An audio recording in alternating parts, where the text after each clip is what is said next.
Hi everybody, Jules with Simple Body, and I'm really excited for you to be here this week because this is something that I personally struggle with. Do you have trouble making a commitment, getting to the gym? Do you have trouble maintaining your strength? Are you confused when you get to the gym, like what type of workouts should I be doing? How often should I be doing it? Do you worry about as you age, are your muscles going to support your bones? Are you going to get osteoporosis? One of the biggest jokes in my family used to be, this is so sad, but if you fall and break a hip, that's it, you're done. And my dad used to joke about that all the time. And so it's always been like a fear for me, like falling as I age and like breaking a hip. Well, don't worry, we've got Christy here today, who is going to talk to us about personal training, her experience with it, how to stay strong through your 50s and beyond. And this is Christy's focus. So pay attention, listen up, because if you're a woman in your 50s or beyond, this video is for you. Welcome, Christy. Thank you. Thanks so much for being here today. Thank you so much. Yeah. I really appreciate this opportunity. Absolutely. Why don't you tell us a little bit about what's the name of your business and how in the world did you get started in personal training? Oh, that's a great question. So my name is Christy Szemborski and I own Empower Personal Training. Which I love the name of. There's a whole story behind that. Might need another session for that. But Okay. I've been coaching for 15 years. I've been training for 25. Amazing. Yeah. And it really started way back with my parents. When I grew up, when my parents were always very active people, they weren't necessarily gym goers, but they did lawn work, landscaping. They went on walks. They never sat down until really, truly, it was almost time to go to bed. Amazing. Yeah. And that is like not our society of today, isn't. I don't think. Yeah. I grew up in, Wisconsin. So there's a lot of farmers, hard workers out that way. And Yeah. well, we weren't farmers, but my parents had this strong mentality of staying active. So, That's awesome. I would go on them with, for their walks, and they'd walk for 3 to 6 miles a day. Wow. Yeah. That's impressive. Yep. Yeah. So, I always stayed active, but I never really understood what the power of strength training was. I didn't know when I walked into a gym, I didn't know what to do. And I Right. literally just was like, oh, I feel the same. yeah, I'll go Yeah. on the treadmill, and it was so boring. And, I didn't really get a whole lot of results per se. Sure. But I worked in the insurance field for 17 years, and there was a training facility that just built a brand new training facility across the street from my office. And I happened to walk in there one day, and I noticed that they were very different from a big box gym. They were very much about, personal touch. Everyone that walked in there, they had, they had their clipboards, and they worked with each one individually. Wow. And I said, you know what? I am looking for something different. And so I went in and I did an assessment with them. And at 29, I realized how out of shape I was. Wow. Because I sat in a desk all day. I sat in a chair. Right. I sat And there. we're slumpy. I was like this. And this was before we had headsets. This is what we did. Geez. And so Look at that. Ooh. Yes. I had neck problems. I had shoulder problems. I had hip problems. I had back problems. Terrible. And when I went through the assessment, I realized, gosh, I couldn't even balance on one leg. I had a really tough time doing some of the motions that they were asking me to do. And so that's when I realized at 29 that I needed to change this. And since they were right across the street from my office, I figured, you know what, this is time. It's time to change. And so they taught me how to lift weights. They taught me how to, make this a part of my life, my weekly routine. And so I started with doing it like twice a week. I would take my program and I'd work out. Wow. And within a few months, I really started to feel some differences, some changes in my body, the way my composition was. And I'll never forget when where I was exactly when I realized I had arm muscles. Oh, that's a nice moment, isn't it? You're like, whoa, wait, where did that come from? Yeah, I was hanging down and I was doing a row, and I happened to see in the mirror, and I was like, oh, what's happening here? Definition. So, yeah. I love it. It was a pivotal part of a point in my life. And so that's when I realized, you know what, I'm never going to stop doing this, because I also felt so good. I felt really good about myself. I felt stronger. And not only physically, but mentally as well. Right. That for me is a big part of the gym, is mental. Yeah. Relieving that stress and that cortisol release and, you know, all of it. It feels so good when you're done with it. Yeah. Well, let's talk, because I'm in my 50s. I'm definitely in menopause. Our hormones are changing.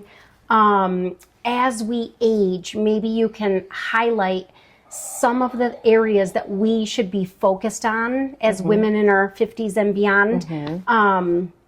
Because there's definitely like the hormonal weight gain that we experience, you know, again, potentially osteoporosis is coming on. Right. Like, what are some areas that you think we should be focusing on? Great question. So I'd like to start by saying, and I didn't even know this, but until, you know, I became a trainer, and recently, that women age 30 and over can lose anywhere from 3 to 8% of their muscle mass each decade. Oh, no. Yes. So if you're not strength training, if you're not doing things to really, you know, get those muscles moving, that is a very real thing. That's scary. Yeah. And that can start from age 30. To support our bones. I know. Right? And I don't know about you, but I want to be able to live well into my 90s with being able to be as independent as possible. Absolutely. So just keep that in mind as we start losing our muscle mass at age 30 and up. And but that doesn't mean that that doesn't mean it's the end all. It means that, we can prevent that with doing some strength training, some resistance training throughout the week. So 3 big things that happen when we go through menopause is, number 1, we lose estrogen. Yep. Number 2, we have a decreased metabolism. Definitely. And number 3, we have a change in hormonal balance too, as well. So getting back to the estrogen, when we lose estrogen, it's a hormone that is responsible for our muscle movement. I want to say muscle movement and strength. Wow. And so when we lose that, women tend to gain weight. Right. And it's usually always it's around the midsection. I knew. I knew you were going to say that. It's always around the midsection, it seems. Right. And that's just something that we all go through. Yeah. And so, but that doesn't mean, like I said, it doesn't mean that you're going to just keep losing muscle mass. You can change that. There are things you can do to keep your muscle, to keep growing muscle mass. And one of that is strength training 2 times a week. Wow. It's a huge difference. And is that a 45-minute hour session, strength training, do you think? It can vary. You can really get a lot in 30 minutes. Really? Yeah. That's impressive. If you really focus, you can get it. I don't know about you, but I like to get in and out of the gym. If it takes more than an hour for me, I don't want to do it. You're right. I'm usually like 45 minutes, and then I'm I'm already thinking about work, and I've got to go and get ready, and so you're right. I like to fit a compact workout in there, but it's got to be effective. Right. Right.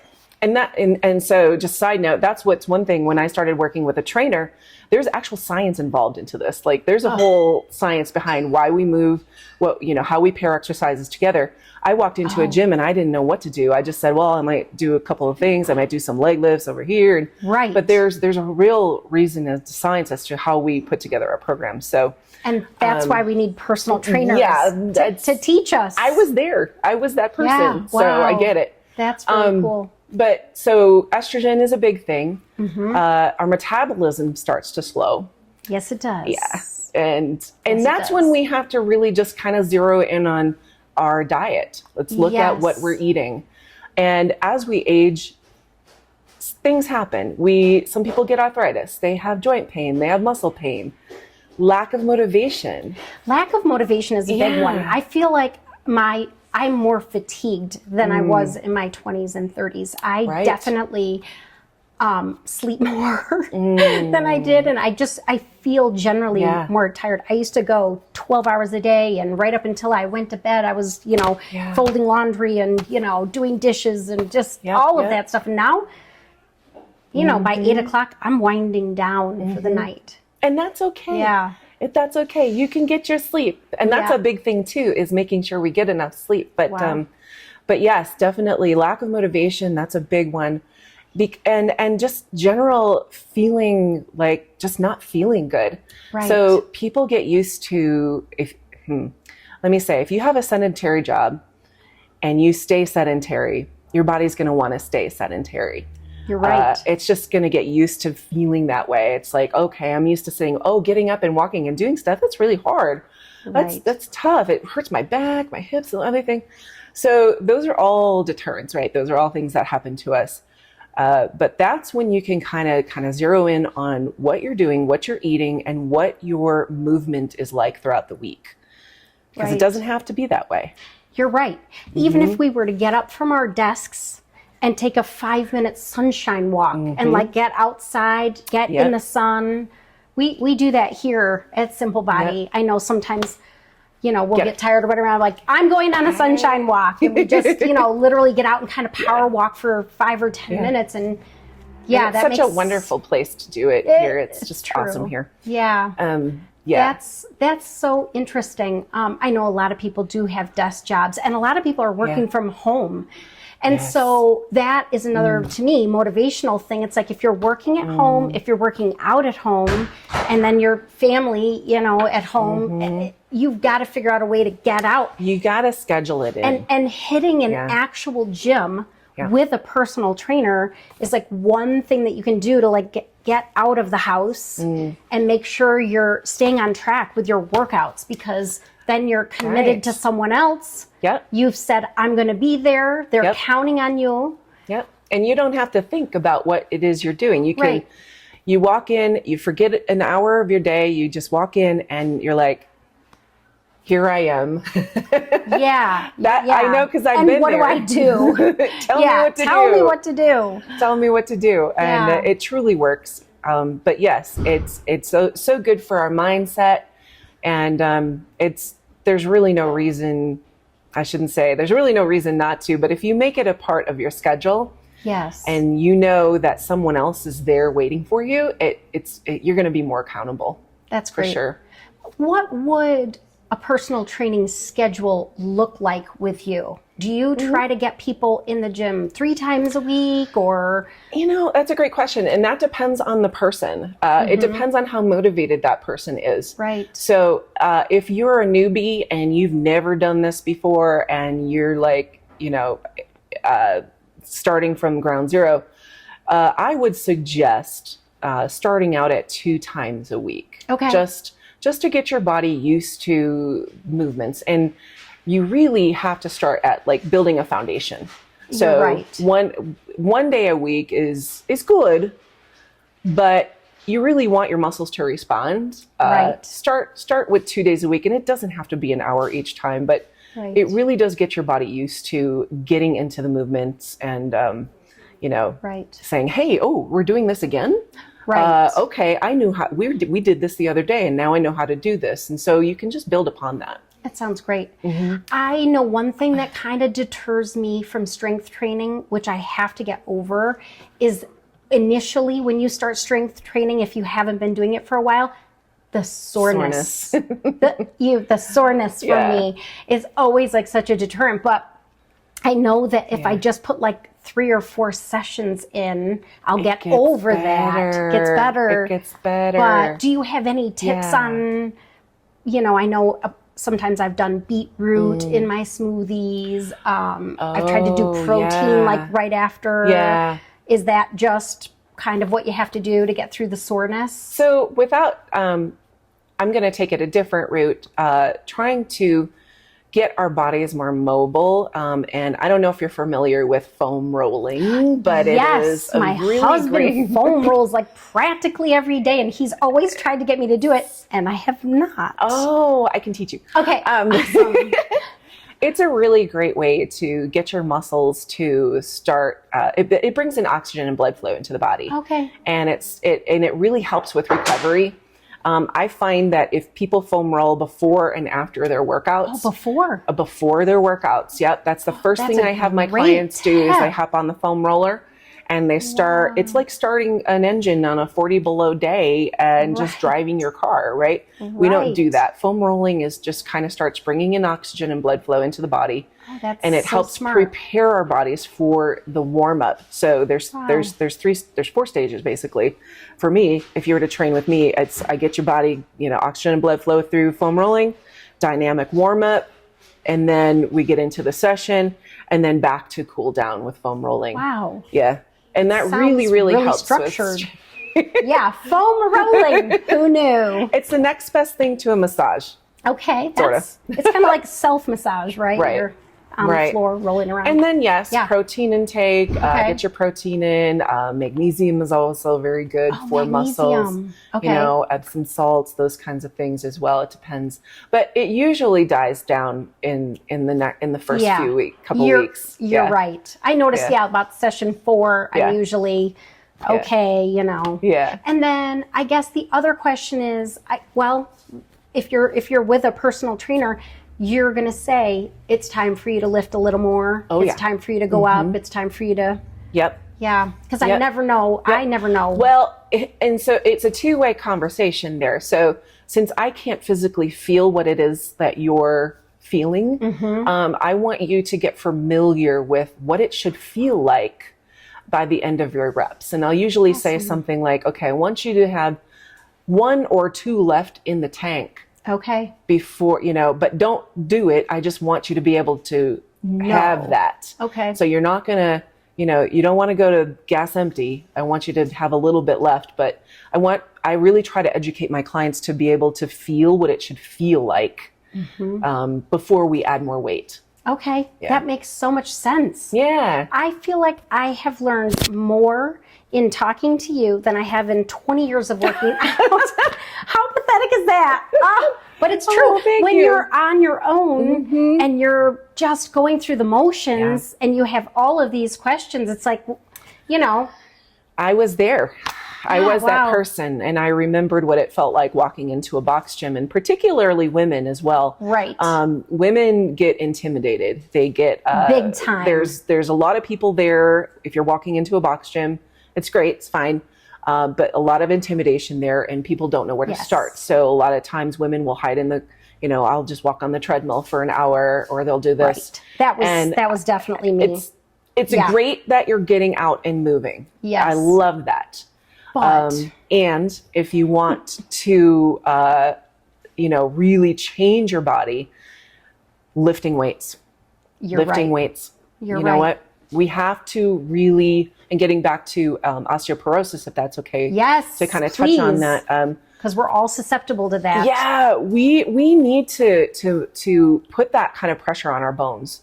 We need to be able to, exert that force on our bones, because what that does is it stimulates new bone growth. New cells start forming.